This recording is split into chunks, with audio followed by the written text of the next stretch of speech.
Asalaamu calaykum waraxmatullaahi wabarakaatuh. Kusoo dhawaada janaalka Onbit Technology ee ka baxa casharada ICT-ga. Maanta waxaan baran doonaa waxa loo yaqaano Windows Server 2019. Windows Server ayaan maanta waxaan ku shubi doonaa virtual box-ka kan. Then waa install gareynaa sida caadiga ah ee Windows-ka lagu install garay computer-ka. Then Windows-ka wuxuu kaga duwan yahay kan was Windows Server way waxaad ka samaysan kartaa wax badan. Waxaad ku abuuri kartaa ka samaynaysaa Active Directory, waxaad samaynaysaa DNS, DHCP, waxyaabo badan ayaan ka dhex qaban doonaa insha Allah. Group policy ayaan ku implement gareyn doonaa insha Allah. Marka u baahan tahay in aad image la soo degtid waxa loo yaqaano Windows Server 2019 waa inaad aadaa Microsoft waa inaad aadaa idinka xiro waa inaad aadaa waxa loo yaqaano Microsoft Evaluation Center waa inaad aadaan.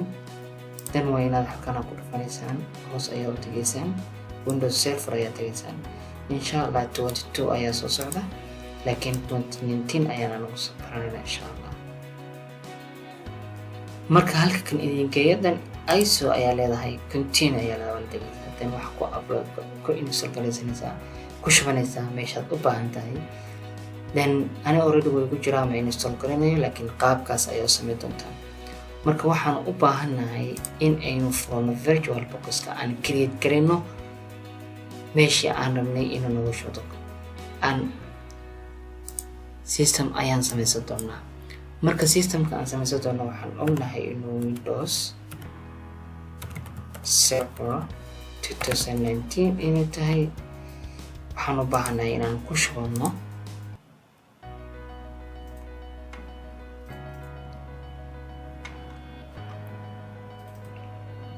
select folder Microsoft Windows, then Windows 19 ayaa leedahay, next ayaa leedahay. 2GB ayaan u deysanayaa.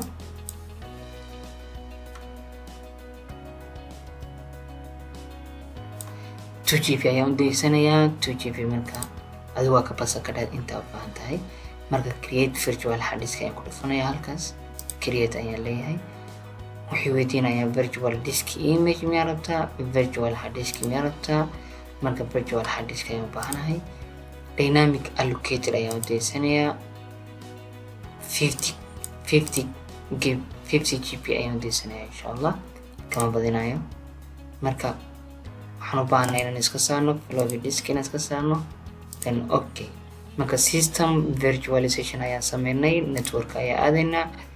network markaan aadno nothing marabno bridge ayaan leeyahay, okay ayaan leeyahay. then waxaan leeyahay start. wuxuu noo soo kacayaa halkaan aan taabanaynaa add ayaa leedahay. then waxaad tagaysaa